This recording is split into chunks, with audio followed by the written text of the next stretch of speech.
firm of the Jacksonville Jaguars, protecting you and your family. Call 396-5555. Jacksonville. He's Hacker. Talk about a fried egg. I lasted about 5 minutes out there. I said, to heck with this. I'll do this in the morning. And I don't have any inside information. The lady that did it, she got in there.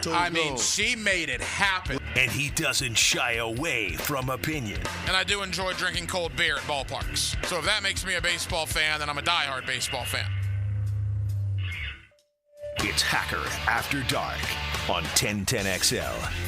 And a very good Tuesday evening to you, Jacksonville, on what is, quite frankly, a monumental night in our city. About an hour ago, the Jacksonville City Council, 14-1, passed the Stadium of the Future.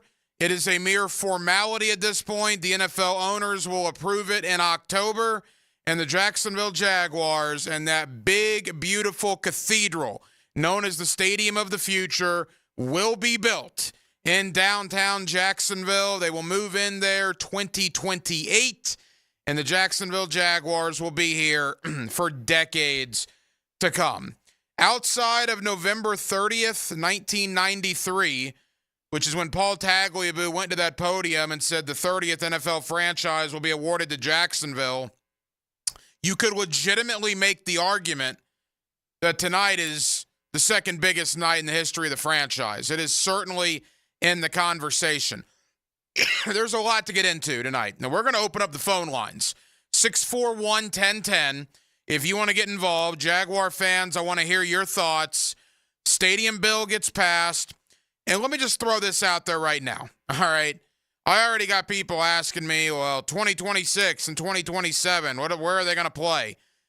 I don't care where they play. I made that very clear when we started talking about this months ago. They can play on Mars. They can play on Jupiter in 2027. I could care less. Gainesville, Orlando, Daytona, Wolfson High School, it does not matter to me. It has never mattered to me. Because the bottom line is, if they're playing somewhere else in 2027, that means that stadium is getting built. And that is exactly what has transpired this evening. Congratulations to everybody involved. The city council for passing it. Mayor Donna Deegan, a tip of the cap to you for the work that you did. Shad Khan and Mark Lamping. Are you kidding me? Mr. Shad Khan, the owner of the Jacksonville Jaguars, he released a statement within the last 45 minutes or so after the city council passed. Quote, the belief and determination of Dolores and Wayne Weaver to make the Jacksonville Jaguars a reality more than 30 years ago was reaffirmed today by the leadership of Mayor Donna Deegan, her team, and the Jacksonville City Council. The message then and now should be clear. Never doubt Jacksonville. Whew. Boy, if that doesn't give you chills, if you've been a long-time Jacksonville resident, the bottom line is this. When Wayne Dolores Weaver sold this football team to Shad Khan, we didn't know what the future was going to be. We saw the St. Louis Rams get moved to Los Angeles. We saw the Oakland Raiders get moved to Las Vegas. We saw the San Diego Chargers get moved to Los Angeles. Not Jacksonville. Not then, not now, and conceivably not for decades upon decades to come, if ever. What a night in this city. Again, phone lines are open, 641-1010. How excited are you? I'll tell you, for me personally, and I said this on social media earlier, I do a lot of interviews out of the market during football season. As much as we have, like, say we play the Titans, we'll have people from Nashville on our show. We'll all go on with their show up in Nashville. And inevitably, every time, even though we're talking about the game, some radio host will say, hey, Ryan, when are they moving to London? Ha, ha, ha. Yeah, they won't be saying that anymore. That conversation is over as of this evening. Absolutely over and done. What a night in this city. Congratulations again to everybody involved. Let's go ahead and hit it, Denmark. Every night here on Hacker After Dark, we do kick it off with a big deal of the night. And there's not been many nights where there's been a bigger deal than this, so let's do it right now. Time now for the big deal of the night. What's the big deal? What is the big deal? No big deal. It is a big deal. On Hacker After Dark.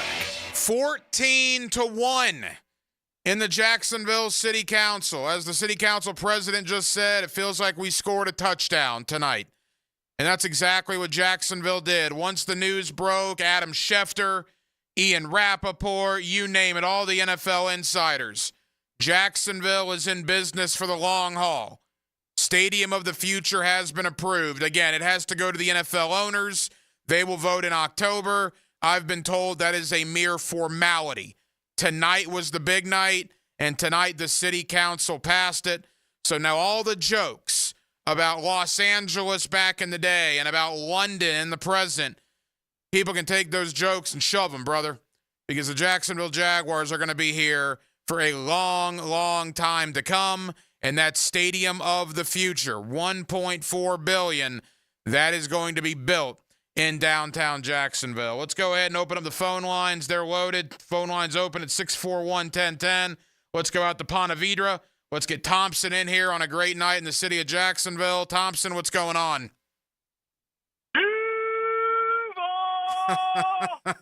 Absolutely. How fired up are you right now? Dude, as a season ticket holder, put the flag in the ground. Jags, right here, Super Bowl. Trevor, let's go. Thompson, appreciate the phone call. And that's the thing, for you 30-year season ticket holders, look, I'm happy for everybody tonight. I'm happy for everybody involved. I'm happy for all of you, the hardworking men and women of Northeast Florida that have supported this team through thick and very thin over the last 15 years, certainly. I'm not going to lie. I'm happy for all of my colleagues here at 1010XL, all us in the media here in the city of Jacksonville. It's a great night for us as well. It's a great night for everybody involved that had a vested interest in the Jacksonville Jaguars, knowing that they are going to be here now for the long haul. Again, Duval for the long haul is what was tweeted out by the official Jaguar account. They're fired up. The fans are fired up. The city's fired up. You got Trevor Lawrence as your quarterback. You got a brand new stadium coming. It is an exact 180 from where this team was for a majority of the last 15 years. To the south side, let's get Greg in here on Hacker After Dark. Greg, what do you got? Yeah, Hacker, great night. Shad Khan just came up with a new T-shirt logo. Never doubt Jacksonville. It goes along with it was always the Jags. Great move, guys. Greg, appreciate it. That's exactly right. Again, Shad Khan's statement that he released moments after the city council voted, he ended it with never doubt Jacksonville. And honestly, I mean, how many times has that man been doubted? We heard all the talk about Los Angeles forever until the Chargers and the Rams moved out there. Then it was all the talk about London. Jacksonville's moving to London. You had NFL insiders like Jason Lockenfora actually go on social media 11 years ago, and say basically it's a mere formality. In the next couple of years, Jacksonville will be the London Jaguars. Well, Jason Lockenfora was wrong. And look, I've been wrong a lot. I've been wrong a ton about various sports topics. You guys know that probably better than anybody if you listen to me every evening. But Jason Lockenfora almost seemed like it was a vendetta against Jacksonville. Mike Florio is another one. And Mike Florio, he's an interesting one because Mike Dempsey, back when Dempsey had a show on 9:30, honestly, Dempsey was like the first show or one of the first shows that ever had Florio on a weekly basis. This is back in 03, 04, when I was Mike's producer when I was in college. And I don't know what happened to Florio over the last 20 years. I don't know where Jacksonville wronged him, but he's another one that has just perpetuated this nonsense of Jacksonville this, Jacksonville that, Jacksonville's moving here, Jacksonville's moving there. Mike, you were wrong. Jason, you were wrong. Shad Khan said it year after year after year. He was in on Jacksonville. He wanted to be here in Jacksonville. And tonight, the Jacksonville Jaguars, the city council, Mayor Donna Deegan, Mark Lamping, again, everybody involved thank you for making this happen. Let's go to the Riverside area. Let's get Richard up here on Hacker After Dark. Richard, what do you got? Duval. Absolutely, brother. How happy are you tonight? Yes, I talked to a council member last night, and I told Dylan this morning on Jaguars Today that they were going to pass it, and it's a great day for Jacksonville. I have a Jaguar watch, I have a Jaguar flag, I have a Jaguar mat, I have Jacksonville everything. My blood runs teal. And this is a great day for Jacksonville. Richard, appreciate the phone call. It is a great day for Jacksonville. There's absolutely no question about that. I moved to Jacksonville in June of 1995. My mother was working at Barnett Bank in Tallahassee, and she found out she was getting transferred to Jacksonville in June of 1995. We moved into the apartments where the Bay Meadows Golf Course used to stand. I believe we were living on the 16th fairway. We lived in those apartments for 9 months until we moved over to Mandarin, and we still live there to this day. And in June of 1995, do the calendar on that. The Hall of Fame game was July of 1995 in Canton, Ohio. All I know is the Jacksonville Jaguars, and I've lived in Jacksonville now for almost 30 years.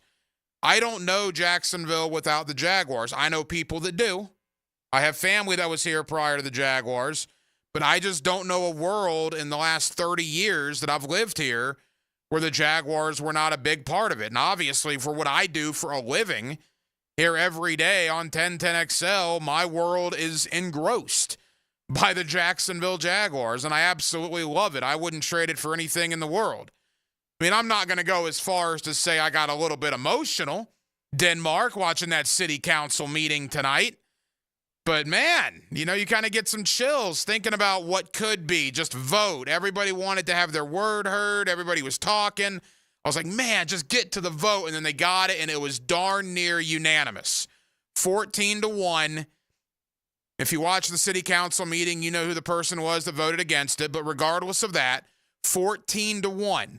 It passes, and it is a great day for us. It is a great day for you, and it is a great day for all those involved with a vested interest in the Jacksonville Jaguars. 641-1010, the Green Cove Springs we go. Let's get Drew up here on 1010XL. Drew, what's going on? Ack, what a great night, man.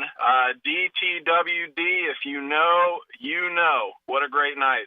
I can't help but think maybe you brought him up and I didn't hear it earlier. I know you brought up Lock and 4. I'm definitely thinking about him. I'm thinking about Mike Bianchi and his nonsense with the Tebow stuff back in the day. Vic Catchman with the whole Save the Whale campaign during like the real dark days. It's a great thing, man. This city, as you know, has always supported Duval. It's good to see. It's good to see what's happening tonight, man. Good to know that I'm going to be real old, once this whole thing comes back around again. But, by the time that happens, there's going to be no more nonsense talk about all the L.A. Jags and all that nonsense, man. So it is a banner night for the franchise, for the city, from a guy that had his face in his hands in '96 when I knew the glory run was over. I've been hooked ever since, man, and let's go. Drew, really appreciate the phone call.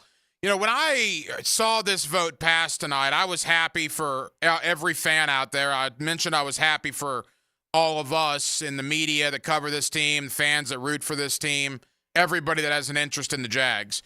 But the first person I thought about after that was my son, little hack, Forrest. He's 5 years old.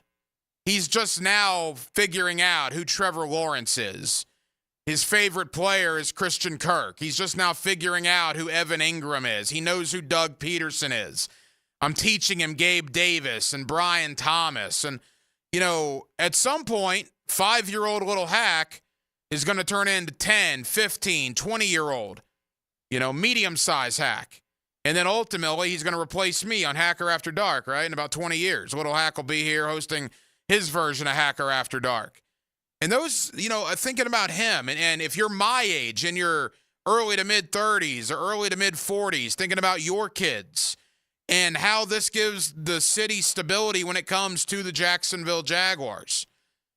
again, Jaguar football, they started playing. I grew up in that stadium. I grew up in what was Jacksonville Municipal Stadium. And then it became Alltel Stadium. And then it became everything under the sun for the last couple of years. Now, of course, Everbank Stadium. And I remember my first Jaguar game ever, September 3rd, 1995, losing 10-3 to the Oilers. I remember Boys to Men singing the national anthem. And, go back to the Morton Anderson miss in 96, the Chris Hudson block in 97 on Monday Night Football. 1998, Fred Taylor against the Miami Dolphins. 99, the playoffs. That 62-7 trouncing of Dan Marino and the Dolphins. And I went through my middle school and high school years watching that. I grew up with this team.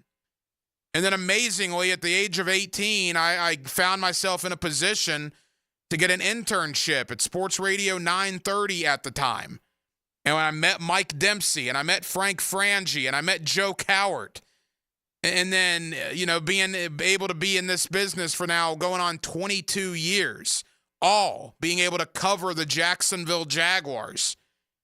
And now that we see the 30-year plan, the Stadium of the Future has been passed by the Jacksonville City Council. Man, it is a glorious night in this city. Glorious night. I can't wipe the smile off my face, I'll be honest. It is something else. Let's go to Clay County. Let's get Patrick in here on Hacker After Dark. Patrick, go ahead. Hey, Hacker, how you doing tonight? Doing unbelievably well, buddy. How are you? Yeah, I'm doing well. Yeah, I'm in my 30s. I've been in Jacksonville my whole life. The first game I ever went to was 2003, Jaguars versus Saints. That was the River City Shuffle. The River City Relay with the missed extra point, sure. And, so the guy missed the extra point, and we won the game. That was the first game I ever went to. Fell in love with the team since. My family's had season tickets since 2004, and this is just such an exciting moment for the city and for my family and for everybody.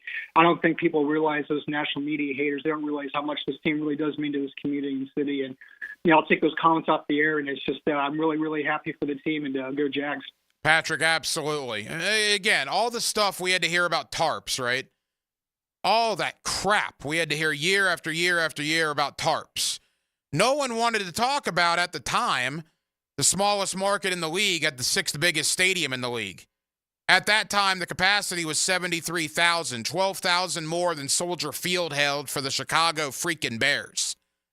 But all you heard about tarps, it was easy, right? Tarps this and tarps that. And then all of a sudden the tarps go away, so the haters had to find something else to hate on. So then it was London. Or first it was L.A., and then San Diego and St. Louis moved out there. So they couldn't do any more with the tarps. They couldn't do any more with L.A., and now it's been London for the past couple of years. Do I like the fact the Jaguars play a game over in London a year? I don't like it. I don't hate it. I've come to accept it as reality. But if that's what got us to this point, and quite frankly, if they still play a game over there beginning in 2028, and that is what it takes to financially support this team amidst everything going on, whatever. The fact is the Jacksonville Jaguars will remain the Jacksonville Jaguars for the next 30 years based on the events of tonight in that Jacksonville City Council. 30 years, man. And look, where are they going to play in 2027? Again, I don't care. I don't care where they play. Play out here in the parking lot. If somebody wants to go get Mandarin Middle School ready over there off of Hood Road, they can play there. It doesn't matter to me where they play. I said all along, if they're playing somewhere else locally, or I guess in London, either way, in 2027, that is fantastic news, because that means that Stadium of the Future is getting built and will be open for service in 2028. And that is exactly what has transpired tonight. Let's get one or two more. We'll continue taking calls here in the 8 o'clock hour. Let's get RJ out in Jacksonville Beach. RJ, you're on Hacker After Dark. What's going on? Hey, Hack, what a day to be a Jacksonville resident. Absolutely. Absolutely. I'm 35, born and raised in Jacksonville, moved away for a little bit and moved back. And I thought the best one was from Mayor Deegan, where she mentioned we're turning renderings into reality.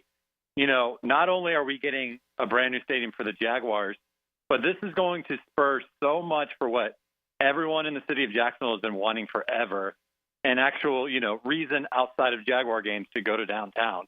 I mean, people are going to take notice that, hey, we're actually, doing something and building something that's going to serve not just the Jaguars, but so many other things, along with the Four Seasons that's already gone vertical. I mean, I'm just so excited not only for the Jaguars, but just for the city and everything that's going to come with this new stadium. And I'll take your comments off the air.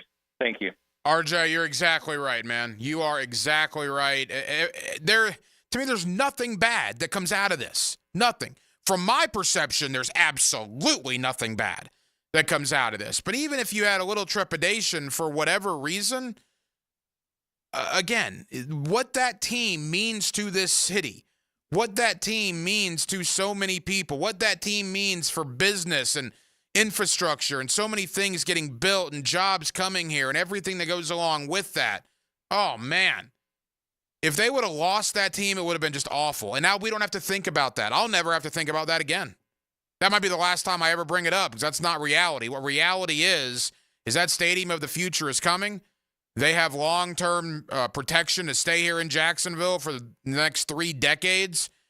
And, again, outside of November 30th, 1993, when Paul Tagliabue went to that podium and said, we award the 30th NFL franchise to the city of Jacksonville, outside of that day, there may not have been a bigger day in the last 31 years than what happened tonight at that Jacksonville City Council meeting. More of your phone calls coming up. We will get into sports. We will get into the Jaguars on-the-field product as well. But we very rarely open up phone lines. I want to give you another opportunity tonight. 641-1010 is the phone number. Your phone calls welcome. Jaguar fans, your thoughts. It's past. The stadium of the future is coming. Let's talk about it next on Hacker After Dark. When Jaguars news breaks, you'll hear about it first on 1010XL. I just came from the locker room, and one of the players told me this. Home of the Jaguars, 1010XL. Matt, eating well can actually taste amazing with Awaken 180. Exactly what Mike and I have been telling you, Hacker. It's all about discovering flavors that are as good for you as they taste. I'm now down 70 pounds, and it's only been 3 months. No gym, no meds, just great food and fantastic coaching from Awaken 180. Woo, baby. I told you so. Awaken 180 has changed the weight loss game. I saw Mike Dempsey drop his 25 pounds in a month, so I wanted in. You listeners know my results, but what we haven't shared is a ton of friends and family and listeners have jumped on board too. Their results? 100% success across the board. Crazy to think there is a program that can work for everyone, but losing 70 pounds in 3 months proves the crazy is not so crazy. If you're listening and ready for fast results, expert coaching, and delicious food, Awaken 180 is the way to go. Head to awaken180weightloss.com and watch the weight melt off, starting with your very first week. Bueller Air and Plumbing presents Are You Cool? Our returning champion, a basketball court sweat mopper from Jacksonville, Florida, meet Louis Cramp. Great to be back, Merv. There's only one category left on the board, Louis. People you can trust to repair your air conditioner. Your 10 seconds starts now. Well, I'm pretty handy with tools around. Right, so my Uncle Steve used to fix transmissions, so maybe he could... Okay, sorry. I guess just call the guys at Bueller? That's right, Louis. The highly trained technicians at Bueller Air and Plumbing have the tools and the experience to service any make and model of home air conditioner to make sure that you are cool. You sure I can't just have a quick... Yeah, we're done for today. Stay cooler with Bueller. Visit BuellerAir.com. Men, if you're suffering from erectile dysfunction or PE, Prime Men's Medical Center will get your sex life back in just one visit. Their painless, breakthrough medical treatments eliminate ED and PE. Here's a specialist in men's health. I'm Dr. Simovitz. Have Viagra or Cialis let you down? Prime Men's Medical Center offers the most effective treatments that eliminate ED and PE, with men lasting longer than ever. 98% of patients see instant results on their first visit. Prime Men's Medical Center's breakthrough treatments will restore your sex life regardless of age or medical history. Your consultation and first treatment are free. Plus, you'll see instant results in the office. Plus, qualified patients will have their testosterone checked free. Call 904-902-8222. 904-902-8222. To regain your sex life in just one visit, call now. 904-902-8222. Hello, First Coast. I'm sure by now you have seen our bright green GFL trucks and containers throughout the greater Jacksonville area. We're an industry leader in solid waste and would love the opportunity to earn your business. We're committed to customer service, reliability, and have an unwavering focus on safety. Whether commercial or construction, let us haul your waste away. Call 904-760-5880 to get a quote today from GFL, Green for Life. There are so many ways you can catch me, Mia O'Brien. Helmets and Heels. Weekdays, noon to 2. And on 1010XL's video and social channels. All things Mia are driven by Arlington Toyota. It's Mo Time with Mo Bryan. On 1010XL. This is Pre-Tection. Yep, Pre-Tection. The everyday skin protection ritual that protects your skin from mosquitoes. Pre-barbecue. Pre-playground. Pre-everything. Pre-every day. Prevention is the best protection. This summer, make sure you have OFF, the #1 dermatologist-recommended repellent brand. SC Johnson, a family company. Hi, this is Dave Barker. Multi-unit hair grafting is now available at IHRS and can give you 3 times more hair in one procedure over a traditional hair transplant. Multi-unit hair grafting gave me more hair in one procedure and within my budget. You can grow your hair back with this exclusive new procedure. Call for a free evaluation. Call IHRS 904-777-IHRS 777-IHRS 777-4477. This is your Mad Dad's Update with Chapter President Donald Ford. In our effort to curb crime, drugs, and violence during the summer months, we are offering Friday Night Lights. It has already started and will be going until school starts back. It is every Friday night from 6:30 to 9:30 at the Blacktop, 5732 Normandy Boulevard, and behind the Potter's House Christian Academy. We manage 3 basketball courts. You are not running on the cement. We have covering on each court. The Lakers, the Magic, and the Heat. Ages 15 to 40 years old. This will give them something to do other than selling drugs and getting into trouble. We have monitors there giving leadership. We have to wake up, stand up, and speak up. Hit me on Facebook and tell me what you think. Or MattDadJacksonville.com. 1010XL is presented by Farah & Farah, exclusive injury law firm of the Jacksonville Jaguars. Protecting you and your family. Call 396-5555. Jacksonville. Let's do it. Hacker After Dark on 1010XL. 14-1. That was the vote from the Jacksonville City Council about 90 minutes ago to approve the Stadium of the Future, giving the Jacksonville Jaguars a home here in Jacksonville for at least the next 30 years. Again, the NFL owners will hear about it in October. They will put it to a vote. I have been told that is absolutely a mere formality, and the Jaguars will get to work on their Stadium of the Future. They will play in Everbank Stadium in 2024 and 2025. In 2026, they will play at Everbank Stadium with a limited capacity of somewhere in the neighborhood of 43,000 as construction is going on. 2027, they will have to play somewhere else, whether that's in Orlando, whether that's in Gainesville. They're talking about 3 games in London. Again, who cares? It is what it is. If you want that stadium, if you want long-term security, at some point you got to build it. You can't play football games when you're building it. So it is what it is. That's reality. They're going to play somewhere else in 2027. Again, I don't care how many games they play in London. I understand that was a talking point this week. To me, that matters not. Play it at Wolfson. Play it at Inglewood. Play it at Bowles, wherever you want. just get that Stadium of the Future built. And tonight the city council passed it, so that Stadium of the Future is coming. Jaguar owner Shad Khan, if you missed it, released this statement earlier this evening after the vote. Quote, the belief and determination of Dolores and Wayne Weaver to make the Jacksonville Jaguars a reality more than 30 years ago was reaffirmed today by the leadership of Mayor Donna Deegan, her team, and the Jacksonville City Council. The message then and now should be clear. Never doubt Jacksonville. Phone lines open, 641-1010. If you want to give your thoughts on the stadium bill passing, let's go back to the phone lines, get as many in as we can. Eric Edholm of NFL.com scheduled to join us coming up in about 20 minutes. We'll also begin our AFC West preview tonight. We will make stops in Los Angeles, in Las Vegas, and in Denver. Tonight, we will start with the defending world champions. My buddy Soren Petro, Sports Radio 810 in Kansas City, previewing, or I guess reviewing the offseason and previewing the year to come for the Kansas City Chiefs. To the north side we go. Let's get Kevin in here on Hacker After Dark. Kevin, what's happening? Hey, how you doing, man? Kevin, what's going on, buddy? Nothing. I just remember in 1993, we got the team. I was 16 years old. I jumped so high in my house, I hit my head on the ceiling.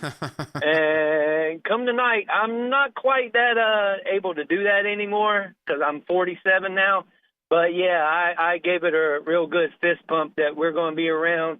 My son turns 14 this year, so he's going to get to enjoy the Jaguars for up until his 40s. So, yeah, it's a good day to be a Jaguar fan. Kevin, appreciate the call. There's absolutely no doubt about it. And Kevin brings up a good point. I alluded to it earlier.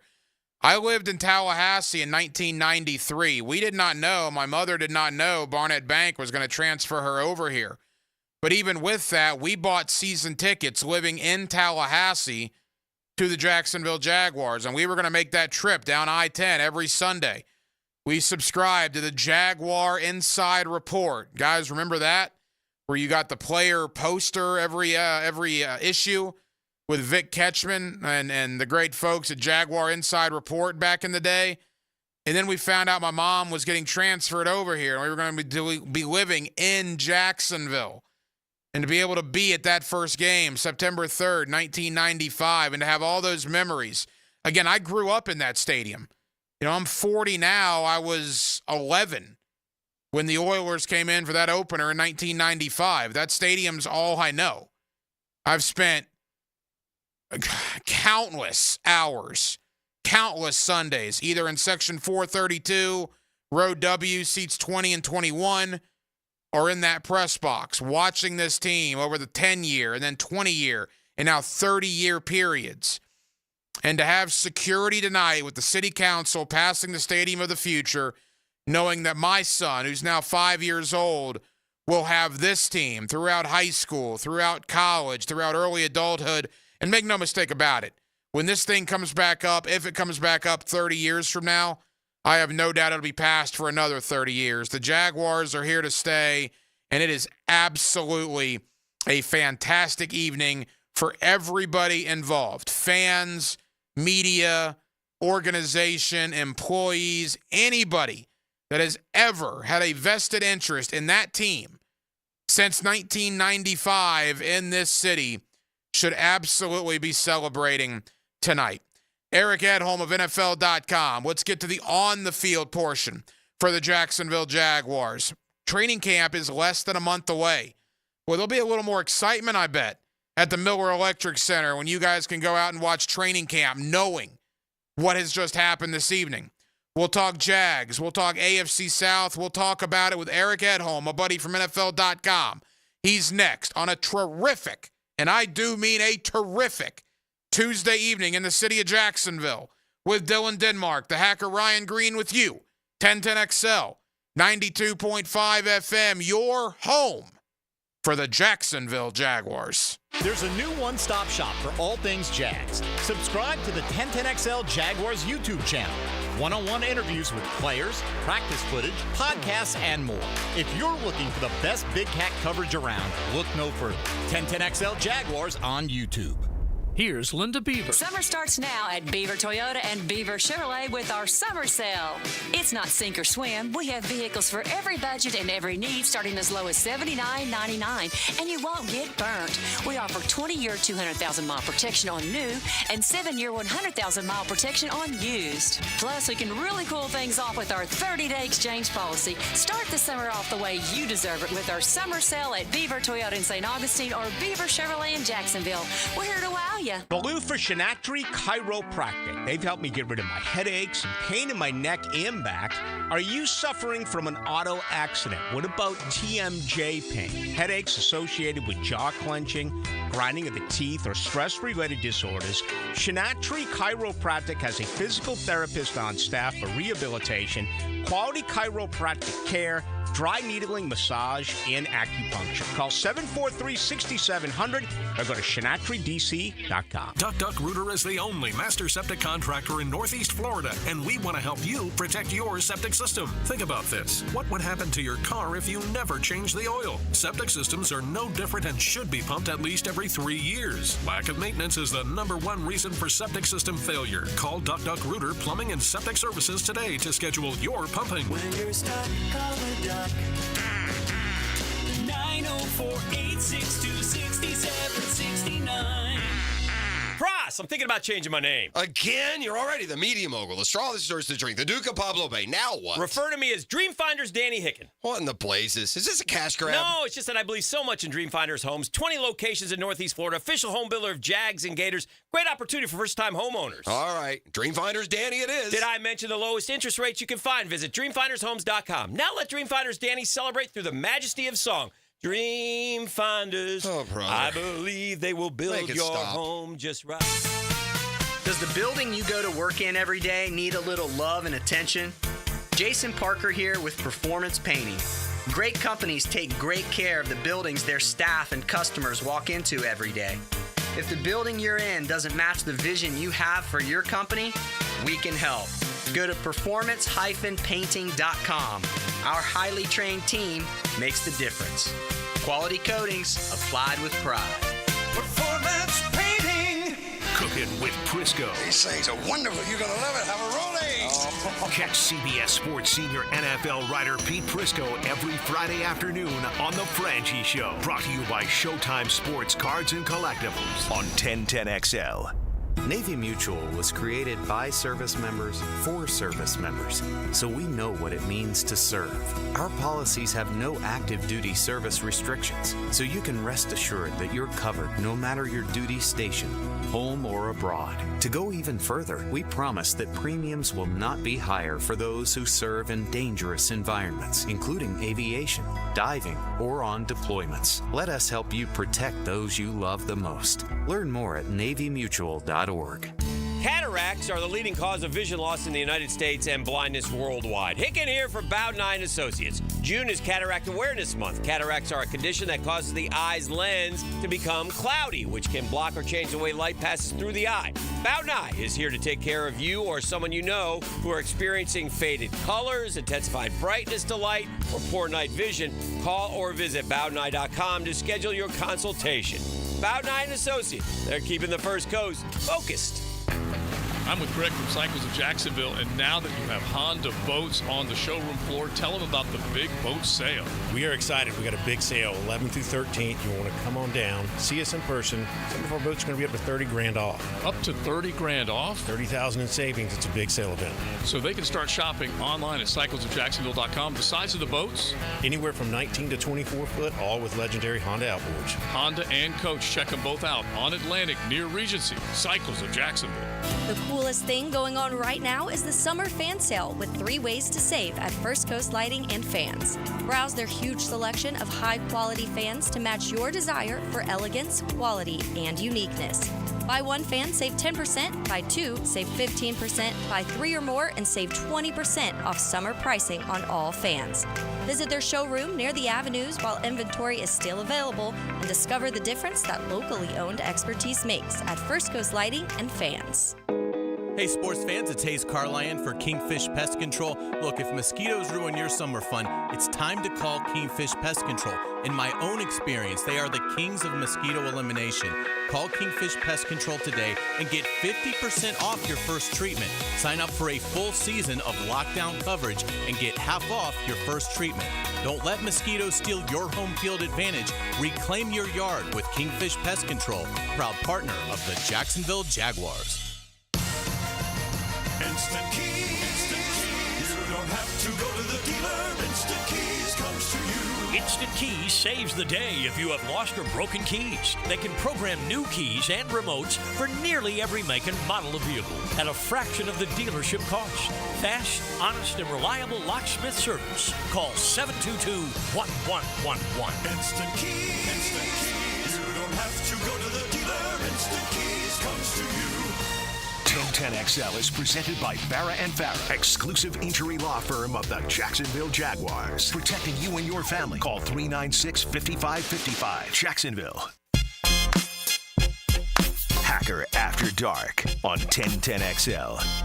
Couple pieces of business before we get to Eric Edholm, NFL.com. Number one, we're givers here on Hacker After Dark. Are you kidding me? Especially tonight. With the city council approving the stadium of the future, I'm in a great mood. Denmark's in a great mood. And ladies and gentlemen, let me tell you, when Dylan Denmark is in a great mood, we tend to give stuff away here on this program. And my understanding, Denmark, is we have a family 4-pack of tickets to the Jacksonville Axemen this Saturday. Boy, the Axemen played a home game against Tampa, a week ago, and they gave Tampa the beating. Axemen are doing very well. I told you guys, those games are unbelievably fun to go to. If you haven't been, you're missing out, but you have an opportunity to go right now.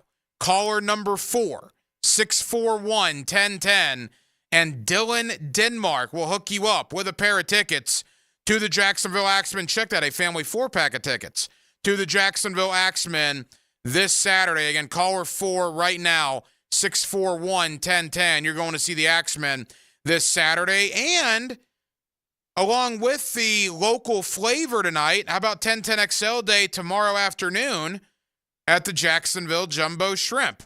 A lot of us from 1010XL will be out there. Helmets and Heels will be doing their show out there as well. Come on by and say hello. I'll be out there in all my glory.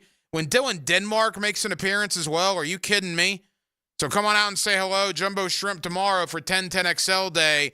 We're looking forward to being out there, but we'll take caller 4 right now for another local team, the Axemen, this Saturday. If you want to go see some rugby, call Denmark, 641-1010. Eric Edholm, NFL.com, talking Jags now on Hacker After Dark. Let's ring up another guest on the All-Pro Roofing phone line.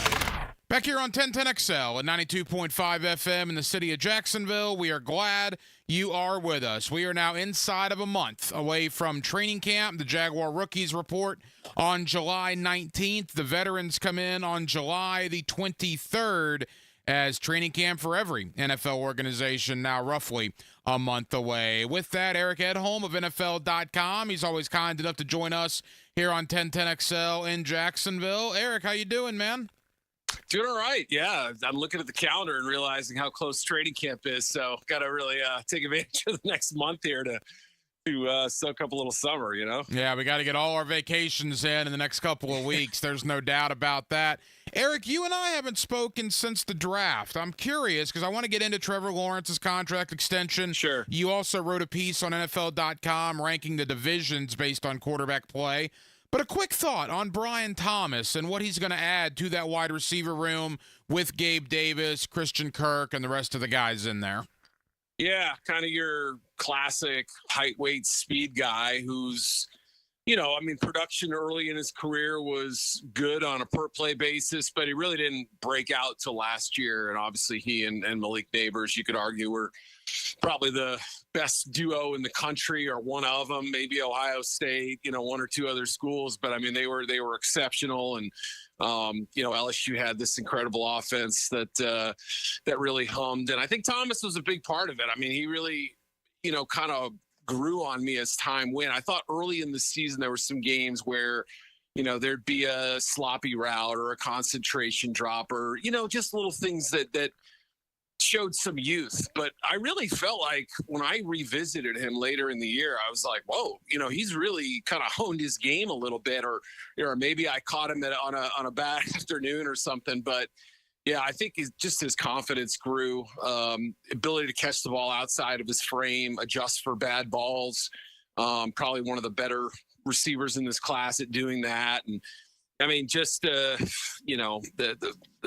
ability to take the top off of defense. So you have it with two guys, with Gabe Davis, a little bit inconsistent in his career, but has that big play potential, and Thomas. And so, two longer guys who can go vertical. I like the sound of that. Kirk is obviously can do a little bit of everything, and they'll use the backs and tight ends effectively in the passing game too. But if they weren't going to go corner, I thought this was the player that was worth taking at that spot and really good value. I thought he could have gone inside the top 20.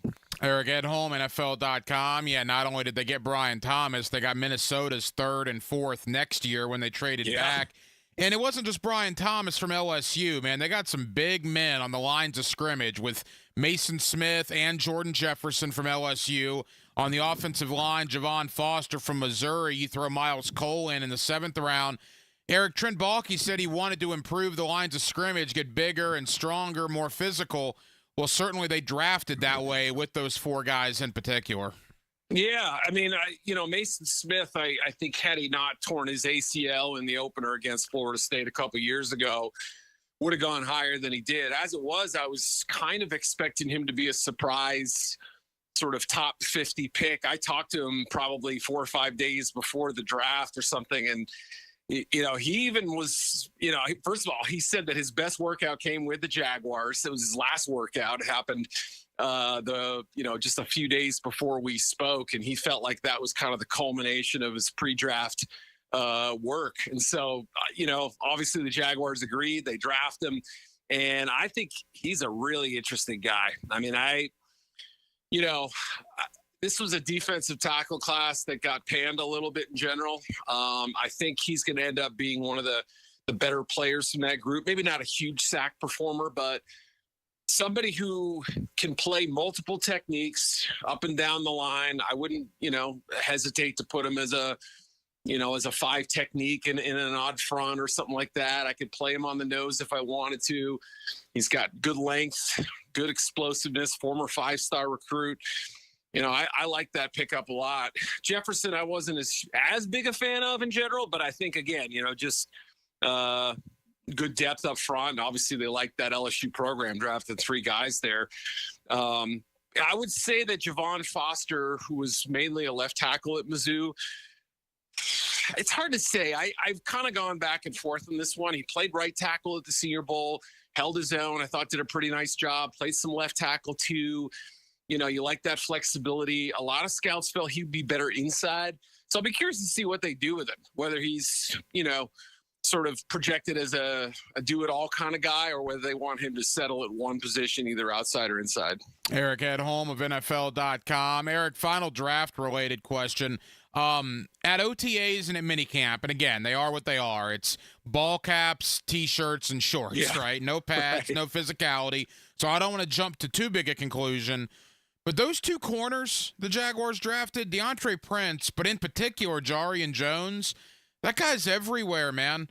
And he likes to talk, too, which I kind of like. I mean, a corner needs a little moxie out there, and Jarian Jones brings that. Jarian Jones was one of the stars of OTAs. What's your thought there? Yeah, I like that a guy who's a little bit on the smaller side, not small, but I mean, again, kind of, average size corner, 30-inch arms, wasn't considered a massive guy. I mean, he really plays with an edge to him. He's got an urgency to his game, I think, which is shows up on the tape. You can watch 4 plays of him and you'll see him, getting physical with wide receivers outside or inside. You can see him coming up and supporting the run. It was an interesting player. I didn't exactly know where to fit him in when I first started looking at him. I think most people felt like he'd land somewhere on day 3. That was kind of the projection heading into the draft. But, I would say if he can get a little bit better with his footwork and kind of clean up a little bit of that transitions, the top of the stem and staying with those shiftier receivers, it could be a good one. I mean, this cornerback class had a lot of guys like that I felt like if they fix this one element of their game, I think you'll see a player here. Both corners the Lions drafted. Actually, both corners the Jags drafted as well. So, I feel like it's not one of those things where you have 2 or 3 major questions with him. I think with him, it was just sort of cleaning up some of the little finer details, little missed tackles here and there from what I remember. And again, just tightening up the length of the coverage, meaning sticking with the receiver, for 2.5, 3 seconds, as opposed to, just gluing to him early and then unhooking late. So I like the player. I think, again, some of the length limitations may end up pushing him inside, but, and Prince, another good high competition level. I thought, acquitted himself well the last couple of years, but especially last season. So, yeah, I mean, again, it was a position that I thought they might go early at, but if you can hit on one of these 2 picks, the later selections, you feel pretty good at a high priority position, I think. No, I agree. And both guys have shown a little something at OTAs. I'm looking forward to seeing both of them when the pads come on in training camp next month. And that gets me to Trevor Lawrence and I guess Josh Allen briefly as well. Since the last time you and I talked, the Jaguars, well, they've been writing checks, Eric. They re-signed Josh Allen to a huge deal, and then they re-signed Trevor most recently to a mega deal. Your reaction to what Trent Baalke and the Jaguars have done in locking up their 2 best players for the next 5 years? Yeah, I thought it had to happen with Allen, first of all. I mean, I think that was obviously just in terms of time, priority number 1. Obviously, Trevor, the quarterback, the face of the franchise. I don't want to say that he's the second fiddle here, but just in terms of we need to get this done now because of the tag and free agency and all that. And last season was, arguably his best all-around year. You saw Trevon Walker start to blossom at the end of last season. No reason to break that up. I think they paid fair market value. You look at what Brian Burns and other guys have gotten around the league, and, it's commensurate with value-wise, I think, with that contract. Trevor, it's interesting, obviously, because prior to last season, I think, everyone and their brother assumed that, okay, with the breakout year 2022, it's just linear progression. He's going to keep getting better. I don't think he got worse, but I don't know that he necessarily took a step forward last year. Still, I think it reflects that the Jaguars understand there were some things working against him injury-wise, protection-wise, other little factors that seem to kind of hinder the offense, injuries, suspensions. There were a lot of things kind of thrown at them right from the start of the season too. So, it was the first time he kind of battled injury adversity. I thought, all things considered, he made it out okay, even as disappointing as the season was. There was never not a reason to sign him. The numbers, what's interesting, and maybe it has more interest to Cowboys fans, Dolphins fans, Packers fans, what Jordan Love and Tua and Dak get eventually. I mean, this is the most recent comp. And to go that far north, ahead of Lamar Jackson on an average per year basis was a pretty big statement from Jacksonville. I mean, they believe in this guy, even with a small step backwards. So I think the rest of the league, agents love it, especially those who represent quarterbacks. But I think there's some teams out there kind of asking themselves, can we go north of $55 million for our quarterback who's currently unsigned in the future? To me, that's almost the biggest national effect that contract has, outside of how it affects the Jaguars. Final moments with Eric Edholm of NFL.com. I think it's a great point you made. It was a statement the Jaguars made that they believe in Trevor Lawrence, and that's why the contract was what it was. You wrote on NFL.com recently, you ranked the divisions based on the starting quarterbacks. And, Eric, I'll be honest with you, man. When I clicked on the story, I was expecting to see the AFC South maybe a little higher with C.J. Stroud and Trevor Lawrence, but I get it. Anthony Richardson played 150 snaps last year, and we still don't really know about Will Levis. You had the AFC South 7 out of 8 when it comes to the starting quarterbacks. I will counter that. It's fair to bring that up because actually I did a show yesterday where somebody brought up the same question and said, hey, what about the AFC West and the South? You got them too low, man. And so I kind of worked my way through it and defended it. I'll say this on a positive spin. I don't think there's a division that has more upward mobility than that group right there, right? It's this young gun collection here, 4 guys all kind of in the early phases of their careers. We saw C.J. Stroud break out last year.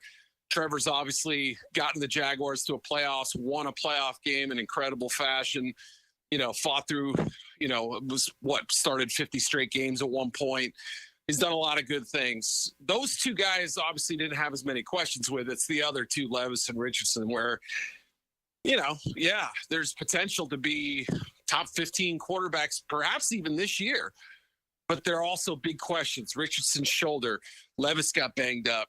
I know they've added a lot, but it was tough slotting them there. I had other people say, hey, you're too low in the AFC East, or this group deserves more attention. It was a tougher assignment than I realized it would be, because it felt like every division, or maybe 6 out of the 8 anyway, had a top 2 that were pretty well defined, pretty well entrenched, pretty well established. And then they had a bottom 2 that were either young guys who you have yet to prove it, or some kind of bridge quarterback battle thing, and separating those 2.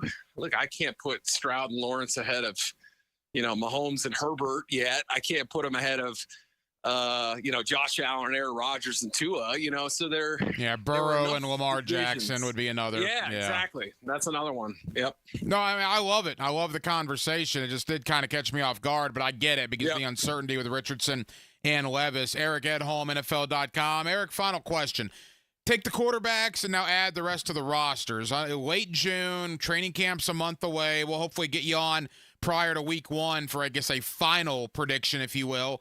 But how do you see the division right now heading into training camp 1, 2, 3, and 4 in the AFC South?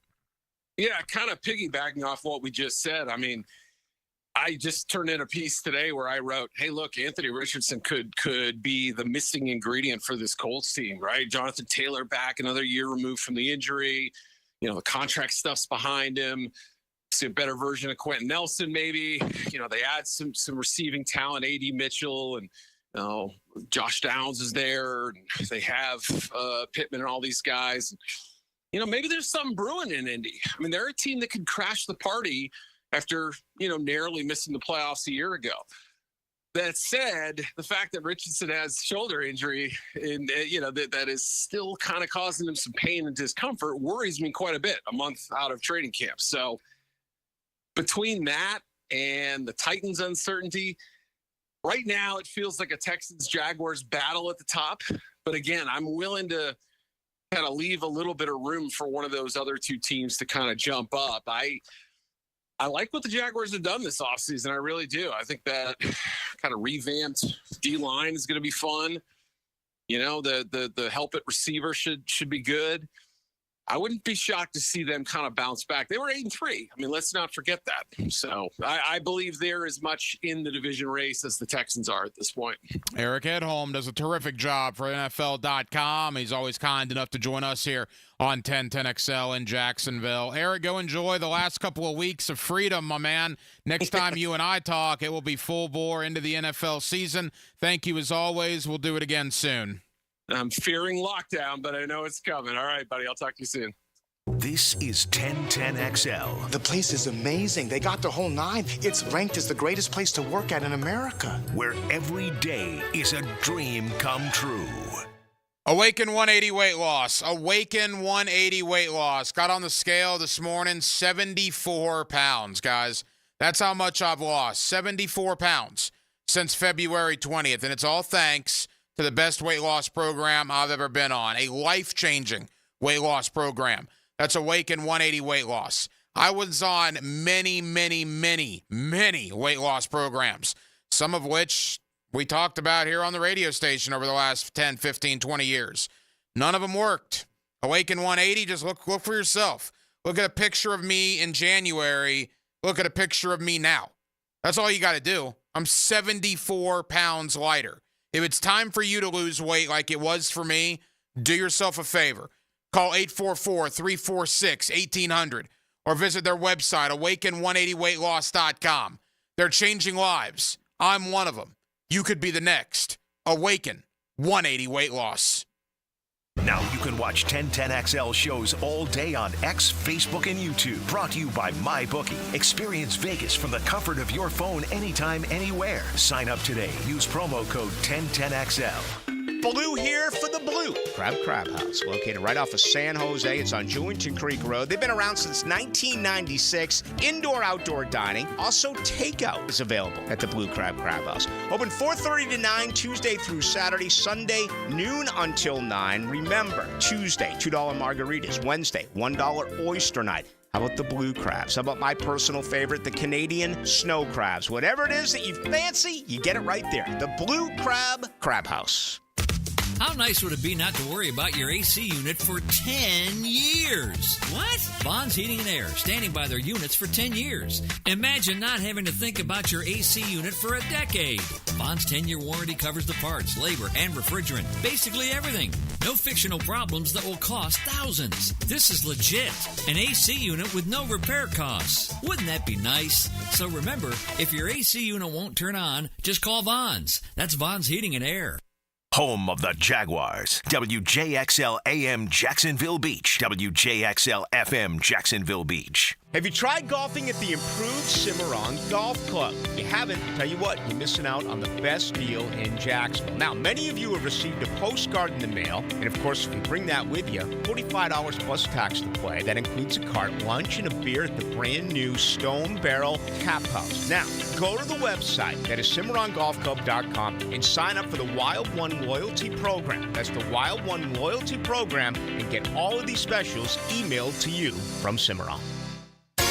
Chelsea here from Renewal by Anderson, where we deliver custom-designed energy savings windows and doors. Did you know our unique Fibrix material combines elegance and resilience, offering double the strength of traditional vinyl? Now through June, buy one window or patio door and receive 40% off, plus 0 down, 0 monthly payments, and 0 interest for 12 months. Restrictions apply. Proud partner of the Jacksonville Jaguars. Visit rbafla.com for details. License number CGC 1527613. Expert Automotive is ready to keep you cool this summer.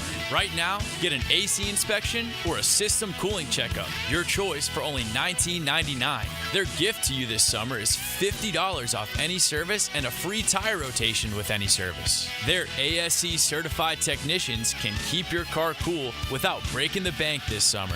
Call them at 374-3373 to get an appointment today. Expert Automotive. They never sell greed, only what you need. I have done in my career literally thousands of joint replacements. Meet Dr. Mitchell Scheinkup, National Medical Director at QC Kinetics, an acclaimed orthopedic surgeon who now advises patients try all they can do to avoid the knife and consider regenerative medicine. I myself was able to continue skiing for 10 years after my knees started to be a problem because I accessed regenerative medicine. Now, after 20 years of study, research, teaching, publications, and clinical experience, Dr. Scheinkup is regarded as one of America's true pioneers. This is the future of medicine. Dr. Scheinkup came to QC Kinetics after seeing what they were doing around the country, helping tens of thousands of patients get lasting relief from joint pain with no surgery and no drugs. QC is so far ahead of the game in its science, its protocols, its people, its facilities. Call now for your free consultation. Call QC Kinetics, 904-274-5522. That's 904-274-5522. 904-274-5522. 1010XL is presented by Farah & Farah, exclusive injury law firm of the Jacksonville Jaguars. Protecting you and your family. Call 396-5555. Jacksonville. It's Hacker After Dark on 1010XL. Halftime, Hacker After Dark, 1 hour down, 1 hour to go. We will take you up till 10 o'clock tonight here on 1010XL and 92.5 FM on what is just an absolutely monumental evening for our city. The Jacksonville Jaguars, Mayor Donna Deegan, the Jacksonville City Council. The agreement has been passed by the City Council. Jaguars are here to stay. The Stadium of the Future is getting built. It is outstanding. There is no other word for it. It is simply outstanding. More on that in one moment. I do want to let you know our AFC West preview will kick off tonight. The remainder of the week, one time per night, we will go to an AFC West market.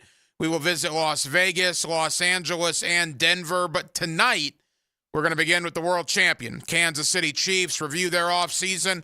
Kind of a tumultuous offseason, quite frankly, for the Chiefs. My buddy Soren Petro, Sports Radio 810 in Kansas City, will join us coming up in less than 15 minutes at the bottom of the 9 o'clock hour. The NBA draft is tomorrow night, right? I mean, I'm assuming some of you probably didn't know that until I just told you that. I didn't really think about it till late last week. But yeah, the NBA draft is tomorrow night. Mark Wise of ESPN, he's my college basketball guy, has been for years. We will preview the NBA draft with Mark coming up at the bottom of the 9 o'clock hour. Back into the Jaguars. That is the biggest story of the evening. And what a team effort. I mean, what an absolute team effort from everybody involved. It began, obviously, with Jaguar owner Shad Khan and his vision, which started really when he purchased the team over a decade ago. Shad's gotten grief over some head coaching hirings. Shad's gotten grief over some of the things that he's done as far as on the field and maybe being too loyal to people, Dave Caldwell among them. But make no mistake about it, what Shad Khan has done for this city, from everything he did to this stadium, to Daly's Place, you've been there, you enjoyed that? Yeah. To the Miller Electric Center, and now to this stadium of the future. My goodness, how lucky the Jacksonville Jaguars were to find an owner like Shad Khan. Jaguar team president Mark Lamping was a huge part of this, obviously, going to all those functions around the city. Mark Lamping's a good guy, man, and he has worked his tail off on this. Mayor Donna Deegan, the job she did in a very short amount of time to get this squared away. Absolutely sensational job by her and her staff. And the Jacksonville City Council for passing it darn near unanimous. There was one nay vote. It was 14-1 tonight in favor of getting this done. A vote that we will be talking about here in Jacksonville, Florida for a long, long time. A vote that will keep the Jacksonville Jaguars here. Denmark, I've had over an hour to react to this. Quickly, man, you're younger than I am. You're 2 touchdowns younger than I am, as a matter of fact.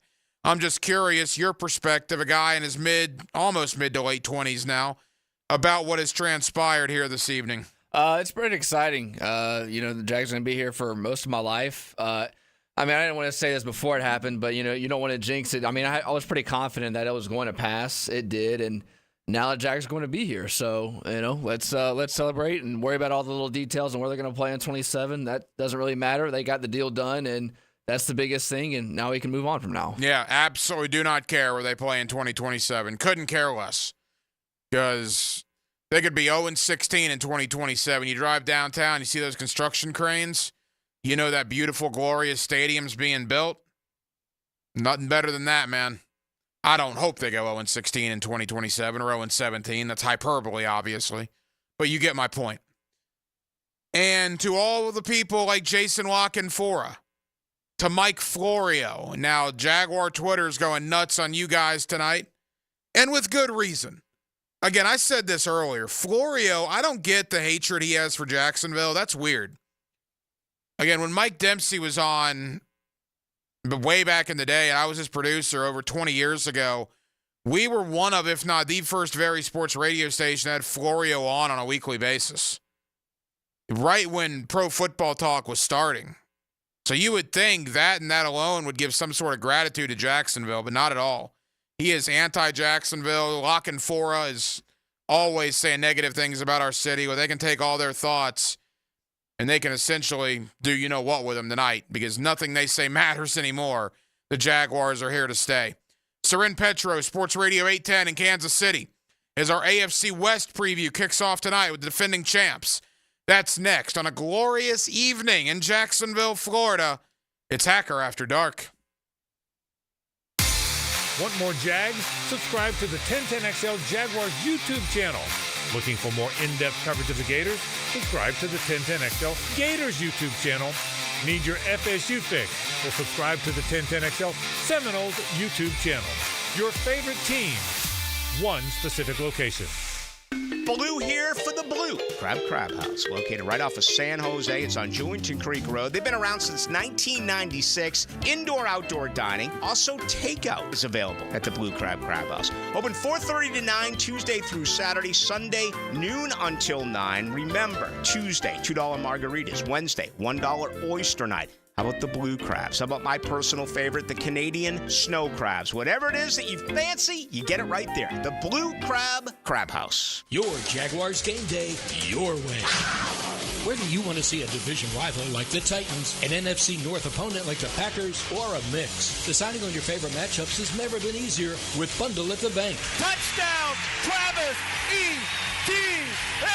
Get tickets to 3 or more games starting at just $58 per game. It's as easy as pick, pay, and play. But seats are selling fast, so visit Jaguars.com/tickets or call 904-633-2000.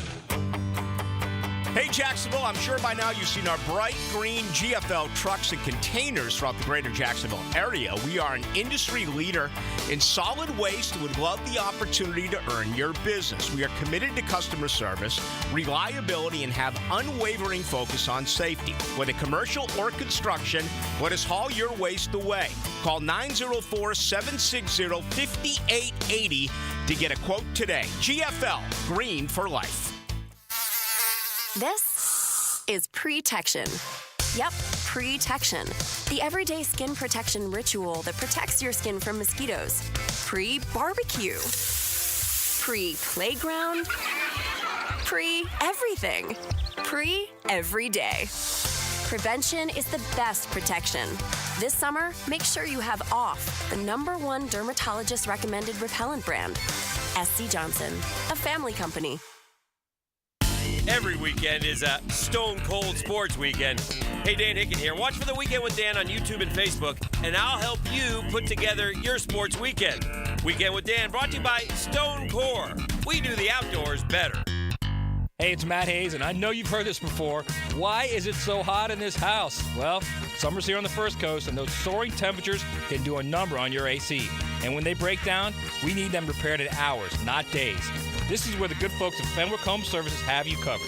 Fenwick offers same-day 24/7 service, and if you need a new AC because yours is on its last leg or already broken, Fenwick has next-day installation. That's right, next day, and can keep your family cool and comfortable all year long. Online at FenwickHomeservices.com. Find your why and your next career move at the First Coast YMCA.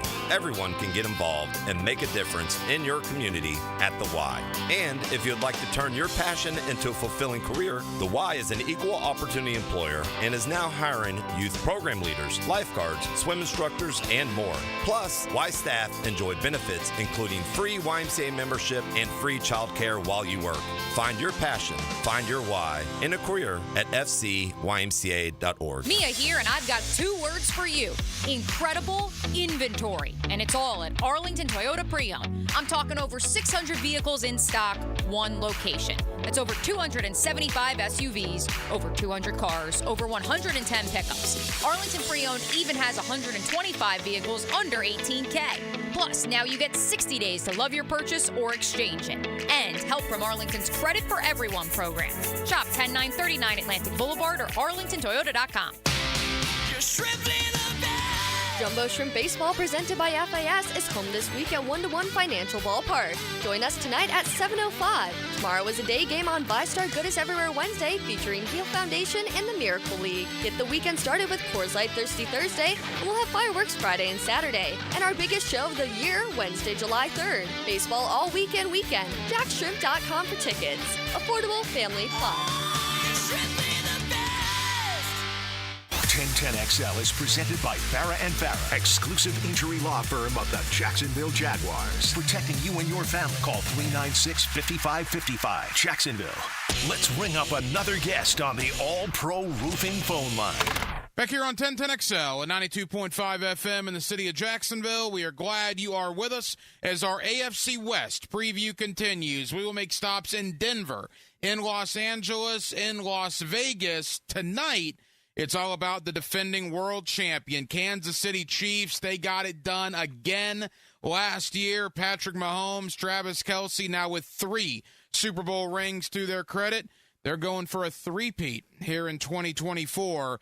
Can they pull it off? Soren Petro is our guy out in Kansas City of Sports Radio 810, and he's always kind enough to join us here on 1010XL in Jacksonville. Soren, how you doing? I'm doing well, Ryan. How are you, buddy? Soren, we're good, man. Thank you for the time. All right, it's common theme for Kansas City to win, right? The 3rd Super Bowl already for Mahomes. How much did the city enjoy the past one, and when did they get over it and start looking ahead to 2024?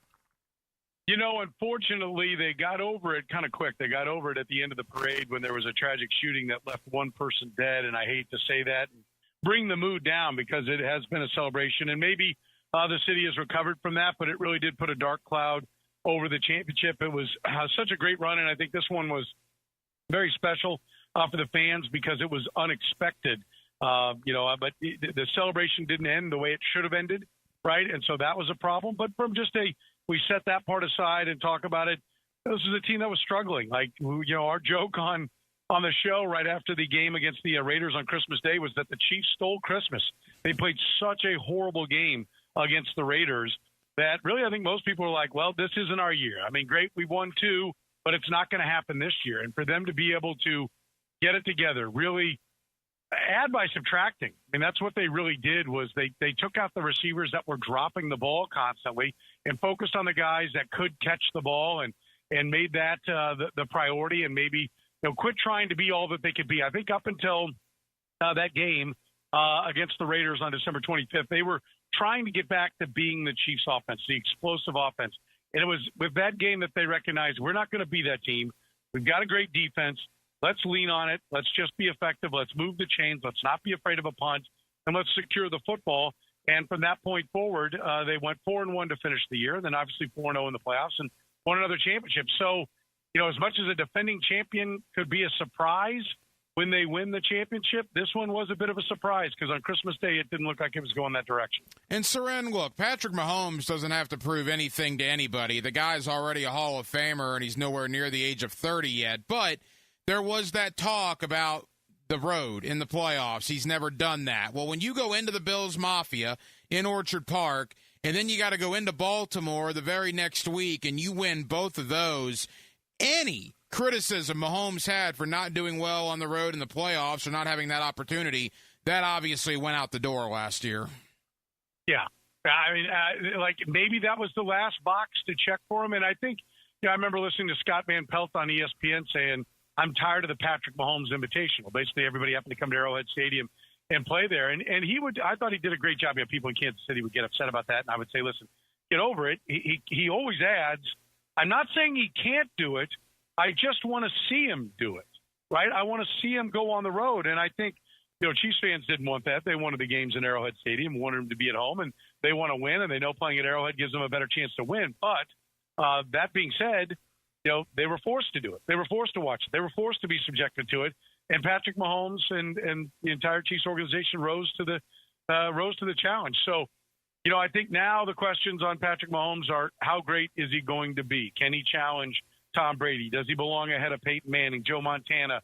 Take your pick of whoever the great ones are. And there's work to be done to put his name up there as definitively number 2.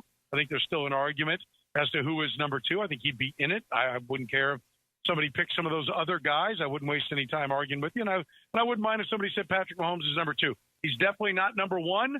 And more championships and doing things that Tom Brady didn't is something that would help his case. And one of the things that Tom Brady never did was win 3 championships in a row. So this year's a year where 2/3 of that is done, and he's likely to never be sitting in this situation again where he has a chance to win a 3rd one. So can he cash on that this year and really boost his legacy even more? Soren Petro of Sports Radio 810 in Kansas City as our AFC West preview continues tonight, focusing on the Kansas City Chiefs. Soren, it has not been a good offseason from a PR standpoint for the Chiefs organization. Some guys have found themselves in the news for non-football related activities.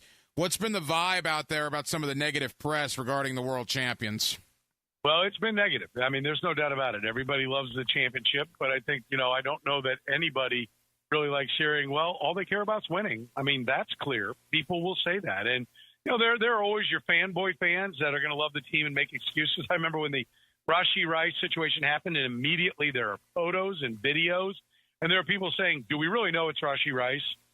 Well, and hey, they can do a lot with editing tools. It's like, it's hours after this thing happened, and who stands to gain by editing up some video and putting Rashee Rice in that location? I mean, it got just absolutely pathetic. And fortunately, that at least was all put to rest when his lawyer came forward and said he admits it was him. Yes, he did it. And so the sane part of the fan base was like, okay, can we stop now? This is not good. And that started off an offseason that had two players arrested for marijuana possession, two of their backup offensive linemen, one of them who's competing, Wanya Morris, for the starting left tackle spot. I will point out it's a weird situation in the sense that half of Kansas City's on the Missouri side, half's on the Kansas side. In Kansas, and I live I'm watching state line right from my window here, and so I can see Missouri on the other side. Where I sit now, I can bet on sports. Drive across the street, I can't. On that side of the street, marijuana is legal. Drive to this side of the street, it's not. So we're in an awkward time. So those guys were on the wrong side of the state line. Nobody really got too worked up about that. I mean, I think that's kind of where we are on marijuana possession in today's day and age. But it's like, do we really need this right now? Like, just stay in Missouri. And this isn't an issue. Like, it's clearly boneheaded.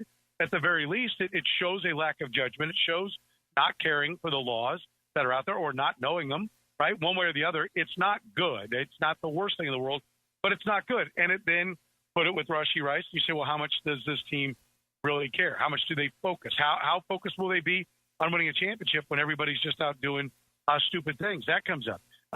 You get Harrison Butker, who gives his speech and is very politically charged, and it upsets a large group of the fan base. And he knew it would. And listen, there's nothing wrong with it. Everybody's entitled to their opinion and to the way they vote and their political leanings. Everybody has that right.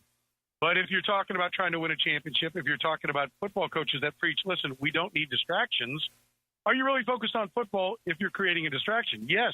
Nobody says he should be jailed or anything like that, but it was yet another thing. And then throw in Isaiah Buggs at the end with cruelty to animals and now a domestic charge where some of the accusations are that he dragged a woman down the stairs. And you wonder, what is taking so long to get this guy released? So absolutely, it's been a rough off season for the Chiefs when you would like to think, let's relax, let's recharge, let's focus on the next thing. And instead, it's been distraction after distraction with two major and one maybe minor legal incidents. These things happen with testosterone-filled 20-something-year-old young men, but they shouldn't happen this frequently. And it certainly brings into question where their focus will be. A couple of more for Seren Petro of Sports Radio 810 in Kansas City. Seren, let's finally get to football-related activities. I guess the big splash, the two big splashes were at wide receiver. Hollywood Brown, formerly of the Ravens and the Cardinals, he comes in along with Xavier Worthy, the fastest man ever at the NFL scouting combine, as if Kansas City needed more talent at wide receiver. Look, Marquez Valdez-Scantling is gone. We don't know about Rashee Rice and what that's going to hold. Obviously, it appears a suspension is going to happen at some point. But what is the thought about Brown and Worthy coming into that offense?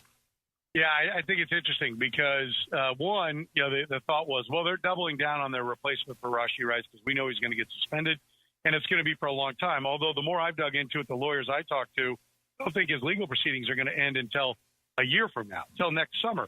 And the history, at least with other folks, and this begs to question the Chiefs' emphasis on character, the gun charges against Frank Clark. He wasn't suspended until the legal process played all the way out. In every situation that the Chiefs have had with those type of things, Charles Omenihu, who they signed, who had a domestic charge when he was in San Francisco, the legal process played out, then he was suspended. So I think there's a thought process that, people are expecting him to be suspended, but he may not be suspended until the 25 season. So they may have him playing football with this cloud hanging over him, then throw in Xavier Worthy and Marquise Brown. Look, Marquise Brown has done all the right things. He went down to Texas, was at Patrick Mahomes' throwing camp, seen him powing around, at NBA Finals games with Patrick Mahomes and Travis Kelce, building that camaraderie, that chemistry. He seems to have fit in nicely, and the hope is that with a pure passing quarterback, he's played with guys that are dynamic quarterbacks in Lamar Jackson and I'm drawing a blank on the Cardinals quarterback. Kyler Murray. Kyler Murray.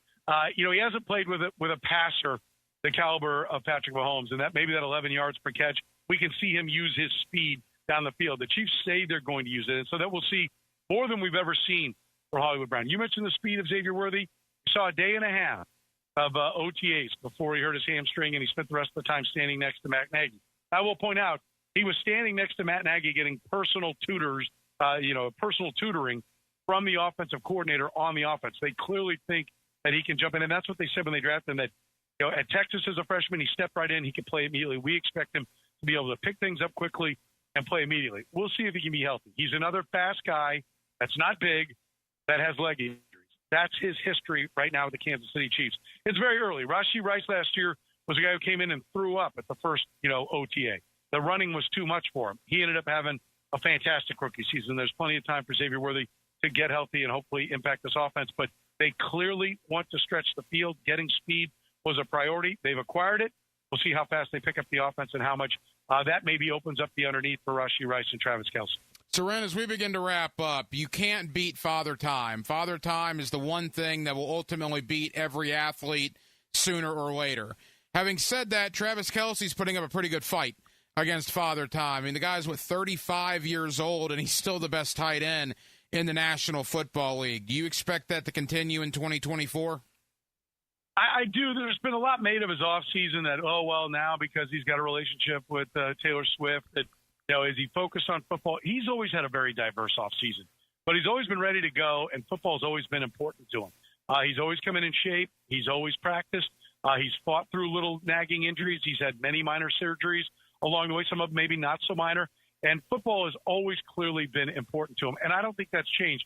I think it's fair to wonder, and maybe we'll say something different at the end of the year, when your brother retires, when you are 34 years old, when those surgeries start to add up, and he made some comments about the surgeries last year on his podcast, could his mind start to wander and think about the future?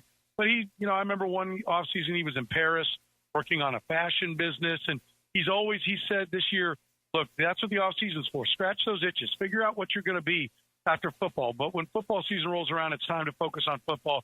He's answered the bell every single year. Last year he was hurt going into the first game, missed the first game, battled through the injury the rest of the year, really recharged his battery by getting the last game off and then a break in the playoffs and ran his fastest, clock speed with the new advanced metrics that they do in the Super Bowl.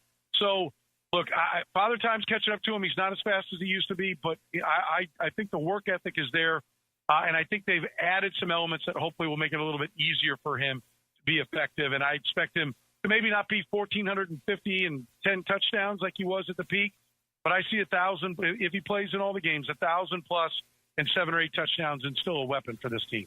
Soren, as we almost say goodbye, I want to get your thoughts on the division at the very end, but quickly, defensively, what is the thought about the Chiefs on that side of the ball? We know how great Spagnuolo is. Should he have another good unit this year?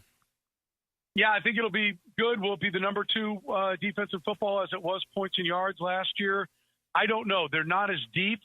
They have good players replacing their 2 biggest losses. L'Jarius Sneed is a big loss. And listen, I don't think L'Jarius Sneed can replace L'Jarius Sneed this year. I think he had his career year last year, and I think the Chiefs did a good job of selling high on L'Jarius Sneed. They have depth at corner. Steve Spagnuolo and Dave Merritt, the defensive backs coach, are great working with DBs. They have a type that they draft, and they always seem to be able to develop them just like they did with 4th-round pick L'Jarius Sneed. And so I think they've got guys to replace most of what he did, and hopefully the depth is still there where there will be no weak points in that secondary. Plus, they love Jordan Hicks, who they got in the draft as a safety to step in and really give them a little more diversity back there.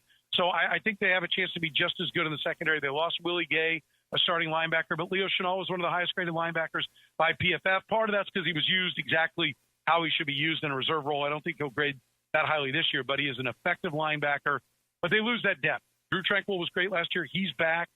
But, if somebody goes down, they don't have Leo Chenal ready to step in, right? They don't have Drew Tranquill who can slide over to the middle linebacker. He's already out there playing. They brought back the whole defensive line. You mentioned Father Time, Chris Jones, will now have a 3 in front of his age, so he gets a little bit older. They're really counting on Felix Onyeudike-Uzomah, who was hurt in training camp, their first-round pick last year, who really got behind and everything and really never did catch up. If he can step in and provide a spark for them, then I think they can be every bit as good as they were last year. I think injuries, though, you just can't expect to be as healthy as they were, and I think they'll probably be still a top 10, but it's tough to expect any defense. Repeating at that high a level is really difficult. So I think they would be content, and I think the rest of the league should expect them to be a top 10 defense. Maybe not top 2, but still top 10. Seren, leave us with this. I've talked to a lot of people around the division this week. The vibe I've got, it's Kansas City's division. I'm not breaking any news there. The Chargers feel they're going to be good, but there's a lot of uncertainty on offense. The Broncos think they're going to be better than the outside world thinks. I'm not so sure about that. And the Raiders, who really knows between O'Connell and Minshew at quarterback. Is that the way you see it, the Chiefs, and there's a pretty big gap to everybody else? Listen, I'll take the Raiders and the Broncos first, and I agree. The quarterback position is unsettled at both those spots. I think the coaching position is unsettled. I know there's experience in Denver, but is there still the want to, or is this just grabbing a payday on the way out for Sean Payton? I think that remains to be seen. Can he work with the modern athlete? I know it hadn't been that long ago that he was the Saints coach, but he was the Super Bowl winning coach with the Saints. It's entirely different now, and now he's put up a year that wasn't impressive. So, yeah, I don't see anything from the Broncos and Raiders. I think they've got a long way to go, and this will be rebuilding years for them. And it may be the same for the Chargers because I think Jim Harbaugh, if you hire Jim Harbaugh, you're selling your soul to Jim Harbaugh, and it's going to be Jim Harbaugh's program. And I know that the Chargers, that was a big thing for them to do because they haven't done that since Marty Schottenheimer was their coach. So I think they were finally hungry and ready to say, okay, we need to turn it over to a guy. And that may take time. We'll see as he flushes out the guys he doesn't want, finds the guys he does. I think they'll be more competitive. I think they'll be much more physical. I think they'll be better coached. And that would be the team. If anyone's going to shock the world and come from nowhere and beat a Chiefs team that maybe suffers a lot of injuries, it will be the Chargers. I think they're probably still a year away, but they have the quarterback and they have a coach that's been to the Super Bowl. That's the team. If anybody's going to pull the upset that will do it, it's the Chargers. And if they don't do it this year, at some point, the Chargers, I think, are the team that will end the Chiefs' stranglehold on the AFC West, whenever that might be. It might be 2 12-win teams, 2 13-win teams, but I think Jim Harbaugh will be successful with the Chargers. I think he's a successful coach. I think he's fantastic. I might be a little bit partial because his in-laws are from a couple of miles from where I'm sitting right here, and I know they're good people. He's actually been to my church, for Mass before. And I think when you get to know him, I think he's an odd guy on the outside. But when you get to know him, people really do stand up for him and really love playing for him. And I think he's going to have a huge impact on the Chargers. So I don't think it's this year, but I think it's sometime, and it's probably sometime soon. Seren Petro, Sports Radio 810 in Kansas City. He's our guy when it comes to the Kansas City Chiefs. Seren, thank you as always. We'll do it again soon, my friend. Ryan, you're the man. Thanks so much for having me. All you do is yell at each other. You're not friends. No, we're family. Dan Hicken and Jeff Prosser. The Drill. Mornings on 1010XL. Did you know Duck Duck Rooter is the area's go-to plumber? A 5-star Google-rated company, Duck Duck Rooter can take care of all of your plumbing repairs and upgrades. Need to switch from septic over to city sewer? Call the Duck. How about water heater repairs and replacement? You're just a duck away, or call away, for Duck Duck Rooter Plumbing and Septic Services. When you're stuck, call the Duck. 904-862-6769. Hello, I'm Malcolm Anthony. I've been practicing criminal defense law for over 40 years. It's what I love to do. It's what I do well. Stay out of trouble, but if you don't, call me, Malcolm Anthony, at 2854-LAW. 2854-LAW for Malcolm Anthony.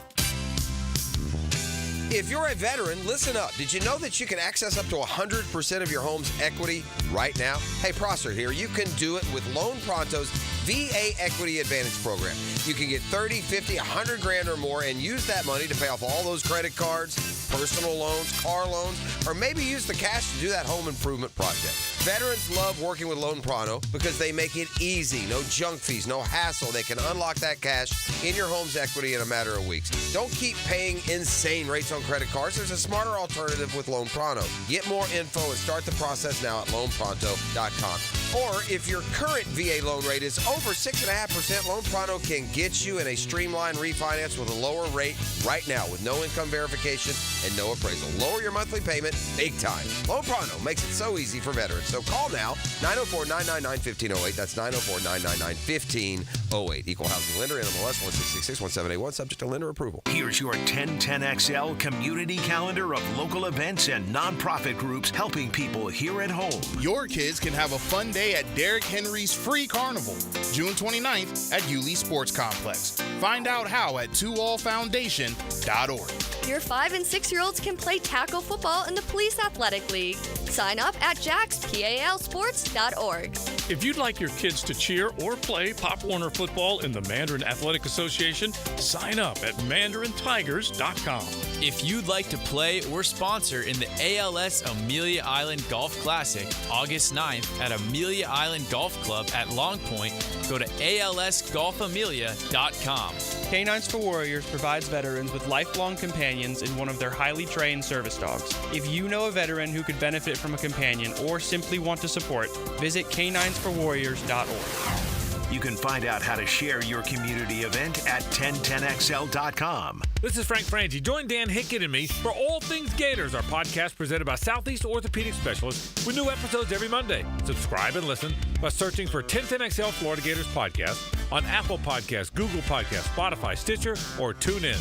Hey guys, this is David Garrard, and I want to tell you about Clearwater Irrigation. They put my new sprinkler system in at my new home at Jax Beach, and I couldn't be happier. Oh, hey, John. What's up, Dave? You know what this means. You're going to have to sing. Man, I can't sing. Then you'll fit right in, buddy. Clearwater Irrigation. We can't sing a lick, but we sure are good at sprinklers. Hit it, Dave. And drainage, too. ClearwaterJax.com. I got more proactive with my health by doing a total body MRI scan at Ackerman Cancer Center. The MRI scanned the most common cancer areas for men and a whole lot more. Call Ackerman Cancer Center to learn about total body MRI and use code GREG15 to get special pricing. New and pre-owned firearms are in stock at Beach's Jewelry and Pawn in Jacksonville Beach. Want a new sidearm or rifle? Brands like Kimber, Smith & Wesson, 6 Hour, Beretta. No lines, no hassle. Only at Beach's Jewelry and Pawn in Jacksonville Beach. It's the coolest week to save during the summer fan sale at First Coast Lighting and Fans. Buy one fan, save 10%. Buy two, save 15%. Buy 3 or more and save 20% off all fans at First Coast Lighting and Fans. Showroom near the Avenues. Instant Keys. You don't have to go to the dealer. Instant Keys comes to you.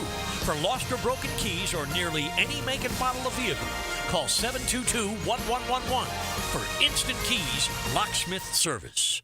Transmission troubles? I'm Robin Sidbury, owner of Action Transmission Specialist on Merrill Road. So come in and see how we can help solve your transmission troubles. We service all makes and models. Remember, get traction. Call Action at 744-0755.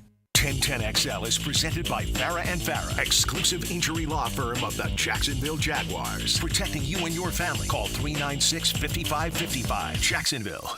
Let's ring up another guest on the All-Pro Roofing phone line. Back here on 1010XL at 92.5 FM in the city of Jacksonville. We are glad you are with us. And just like that, it is NBA Draft Week. Boy, it got here quick. The finals ended last week. We're into the draft this week, and NBA free agency actually begins next week. So there's a lot going on in the association. What about this year's NBA draft? Not a lot of talk about it outside of Bronny James, who's not expected to get drafted until the second round on Thursday. With that, my buddy Mark Wise of the ESPN family of networks.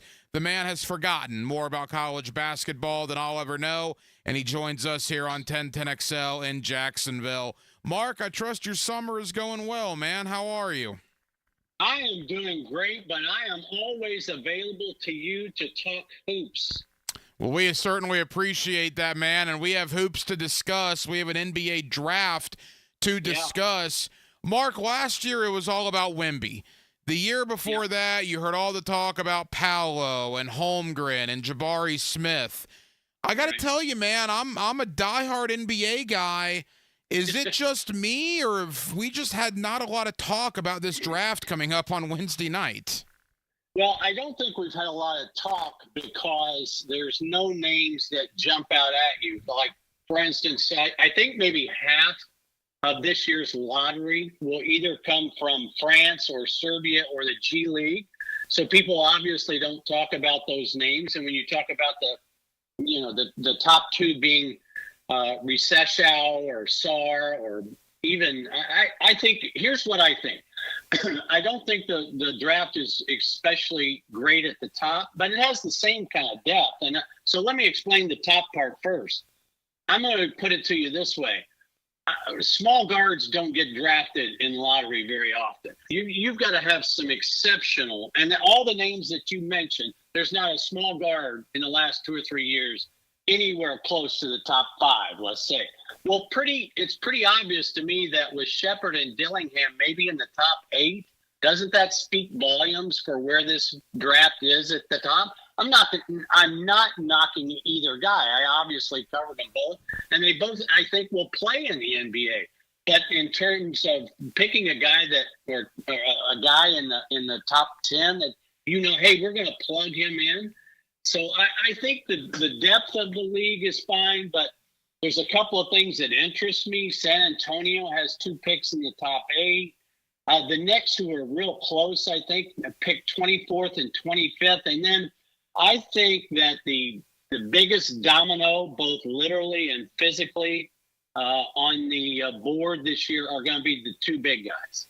In terms of Donovan Clingan and where he goes in the top 10, there might be some movement, people trading up to get him. And then Zach Edey. And if you're trying to convince me that there's not a place for Zach Edey in the NBA, I'm not buying it. It's interesting you bring up Edey. Obviously, from Purdue, he was such a force in the NCAA tournament and really the last few years there in the Big Ten. And he's developed an outside shot. You see videos of him from the outside, but that's the disconnect to me, Mark, between the college game and the NBA game. In college, you can be a true big man. In the NBA, you almost can't anymore. Your 7-footers have to be able to shoot the ball, and if they don't, they're just not going to last very long. No, they don't. Or you have to be an elite defender. And I think Clingan has a chance to develop into that guy, meaning not the elite defender. He's already there. But he definitely, I think, can work on his range and improve from that standpoint. So I'm real curious to where these 2 guys go. But I got to tell you, I've watched a lot of the NBA playoffs, Hacker, and I think you'll agree with me. I see a lot of big guys in the playoffs who aren't shooters. So as much as we talk about it, there's still a role for those big guys who can defend and protect and rebound. No, that's a fair point. Mark Wise here with us from the ESPN family of networks. You mentioned the international players that are probably going to go towards the top of the draft. Again, it's a 2-night draft this year, Wednesday and then Thursday. That's the Bronny James effect, which we'll get to in a moment. But as far as... I love that. I love the way you put that. That's good. Oh, it's absolutely the Bronny James effect. Absolutely. Right. I don't know much about these international players, Mark. I'm not sure if you do. Reed Sheppard is projected to be the first, I guess, collegiate guy to go in a lot of mock drafts that I've seen. International players are a scary proposition, man, because you could draft Luka, or you could draft Giannis, or you could draft, the dozens of guys that haven't worked out over here. It's a very scary thought when you do that at the top of the draft. Yeah, I'm reading, I'm looking at mock drafts, I'm reading evals, I'm reading comps. Who does this player's skill set compare to? And when you look at, I'll just start at the top with Recession, and hopefully I'm saying that right. I started looking at video of him. I think he's a really good talent. I mean, based on what I see. But is he the number 1 pick in the draft? No, not. He's not what we've seen the last 5 or 6 years. So I think the fact that even Reed Sheppard, whose game I love, the fact that he's the number 3 pick in the draft, to me, speaks volumes again. Let's get to the Bronny James effect. I mean, everybody's projecting him to the Lakers, I believe, at 56. That would obviously make a lot of sense with his father being out there in L.A. Mark, you saw him in college the very brief time he was at USC. Right. I mean, what do you make of Bronny James heading into the league? Well, hard to evaluate because he was hurt the first half of the year. And so you didn't really get a chance to evaluate him to the back half of the year. Is he an NBA talent? Maybe, and I might be being kind there. But gosh, come on, this isn't. When you get to that point, and with all the drama around the Lakers and JJ Redick and Danny Hurley and LeBron, and here's the way I feel about LeBron. LeBron has done so much for 3 different franchises. I don't mean just a little bit. I mean, he's done a lot, both on and off the floor. He kind of deserves to be in the mix in terms of discussing who the next coach is or how we want to play. But when it comes to your own son, that's maybe where I draw the line. Mark, you love college basketball, and we love having you on talking college basketball. I'm curious your reaction when the thought was, you mentioned Danny Hurley, to the Lakers. That was the rumor. He says thanks, but no thanks, and goes back to UConn. How big a victory was that for the college basketball game? Well, I think what it puts on the table is the three-peat chase that we have not had. And the last team, as we all know, to win back-to-back was Florida. But we knew early on, and there was no transfer portal as it is today, we knew early on that the next Florida team was not going to be worthy of a title chase. And so we knew that. And this is different because of the portal, because of how UConn has recruited. They'll be in the mix. Will they be good enough to win it? And there's a lot of water that has to go under the bridge before now and then. But I think that's what intrigues me the most. And what's too sad about that is that I have committed my own sin, meaning the NCAA tournament takes precedent over everything else. So let's see how it plays out. But to me, that was the beauty of Danny Hurley. It kind of cements this three-peat chase that the Huskies are on. It's interesting how narratives change, because if Hurley would have gone to the Lakers, and I was even among this group, to be honest with you, NIL, the transfer portal, it's forcing coaches out of the college game. And you think about Coach K and Roy Williams and Jay Wright and on down the line. Right. But now that Danny Hurley came back, some of that talk has kind of died down. Well, it has for now. But remember, Billy Donovan took the Magic job, came back, and so it died down. But then he ended up in the NBA. Don't be surprised at all if Danny Hurley ends up in the NBA. Mark Wise, ESPN family of networks. Mark, as we wrap up, let's talk about Florida briefly and what has been a very interesting offseason. Todd Golden again, man, in the transfer portal doing his thing, and they get the added benefit of both Will Richard and Walter Clayton returning to school. Now, it looks like Hanlockton's going to be out. They're going to redshirt him because of that injury, which is certainly a blow. But you take everything in totality, boy, a lot of expectations, right, for Florida coming into this college basketball season. I was looking at the other day, Ryan, the teams in the SEC that are projected to be in the way too early top 25. By the way, if you say way too early, isn't it too early to say way too early? just my own little pet peeve there. But anyway, if you take a look at all the teams, I think the only team projected starters that had only one transfer was Auburn. And oddly enough, that's the point guard from Alabama. So that's kind of weird. So everybody's going to do this. I mean, you've had me on for years. I've said the transfer portal was out of control 10 years ago. I haven't changed my mind about that. But as it relates to Florida, I think getting Martin was a good piece. Elijah Martin, the guard from FAU, who's tough, who guards. He might be a little streaky as a three-point shooter and maybe a little undersized 6'2" to play the wing. The guy that I'm anxious to step into a new role is not a transfer, though. And yes, they've done a nice job plugging holes.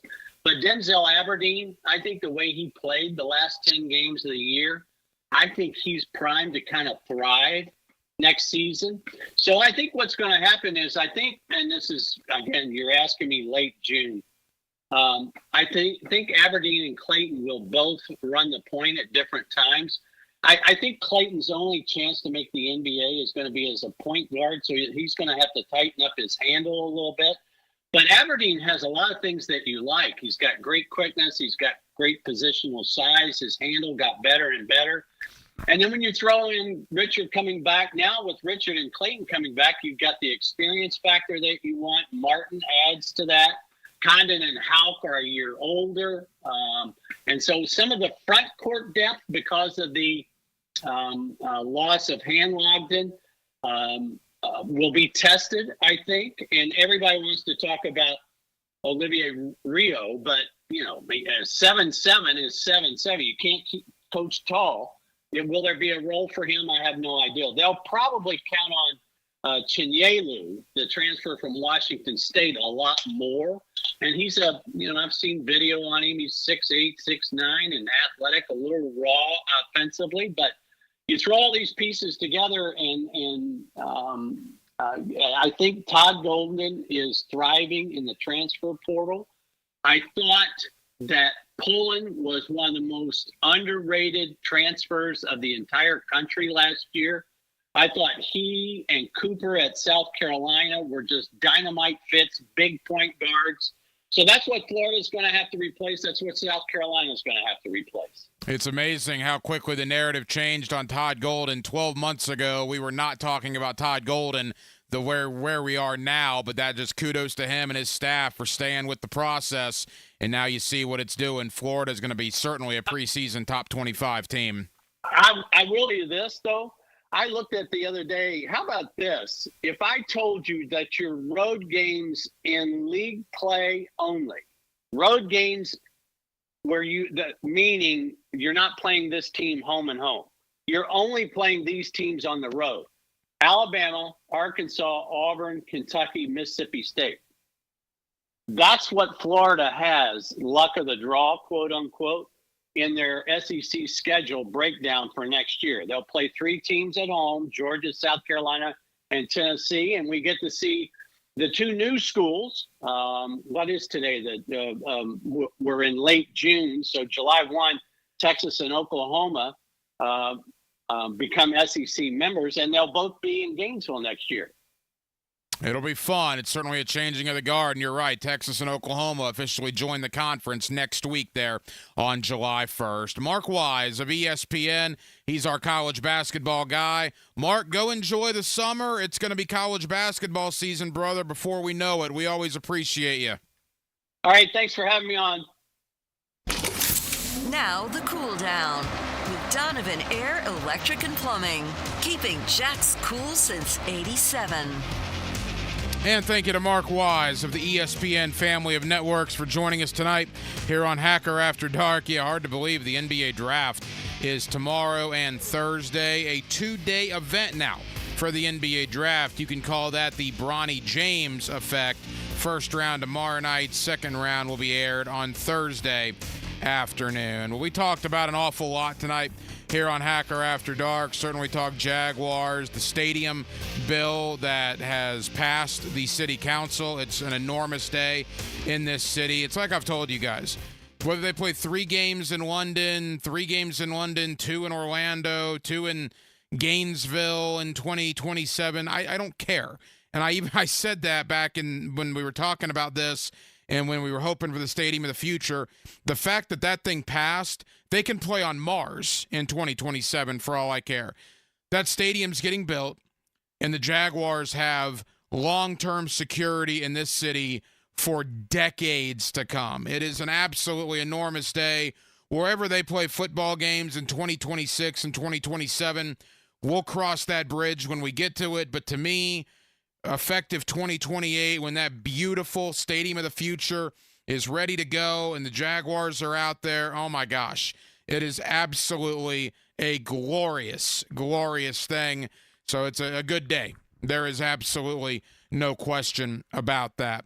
Well, we got a ton of people to thank. It has been a very busy Tuesday night edition here of Hacker After Dark on 1010XL and on 92.5 FM.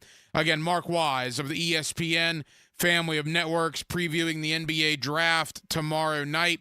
Actually, tomorrow as well, we're going to be joined by Bobby Marks, ESPN's NBA front office insider. Really looking forward to that conversation with Bobby tomorrow. But again, thank you to Mark Wise for joining us this evening. Our AFC West preview kicked off this week. We will make stops with the Los Angeles Chargers, with the Denver Broncos, and with the Las Vegas Raiders. Tonight, we kicked it off with the defending world champions, my buddy Seren Petro of Sports Radio 810 in Kansas City, as we will talk AFC West once per night the rest of the week here on Hacker After Dark. And thank you to Eric Edholm of NFL.com for joining us tonight to talk about the Jaguar roster and how they compare to the other AFC South rosters, as we are now inside of a month until training camp. We will be back tomorrow night on a Wednesday, and we will do it all over again beginning at 8 o'clock. Dylan Denmark was your producer tonight. Dylan, great job as always. I'm the hacker, Ryan Green.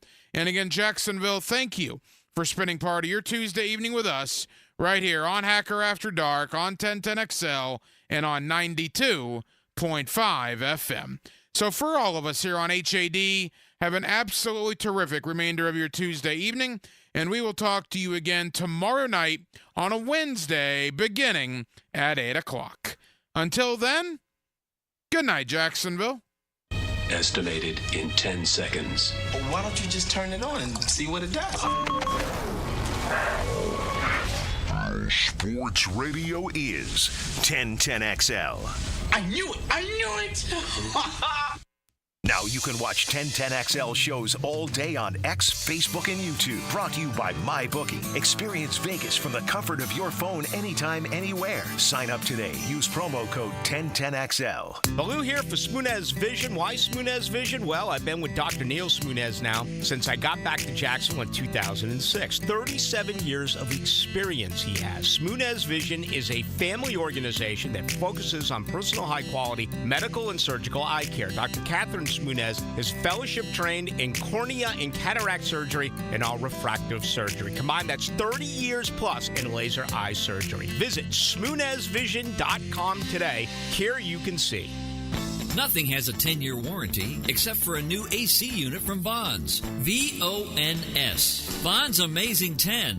This is legit. A full 10-year warranty. It covers parts, labor, and refrigerant. That's an unmatched commitment they make to their customers, while others will charge extra for weekend and same-day emergencies. Not at Vons. No extra charges. Just great service when you need it, whether your unit needs to be repaired or replaced. Remember, if your AC won't turn on, just call Vons. Baloo for Shinatri Chiropractic. They've helped me get rid of my headaches and pain in my neck and back. Are you suffering from an auto accident? What about TMJ pain? Headaches associated with jaw clenching, grinding of the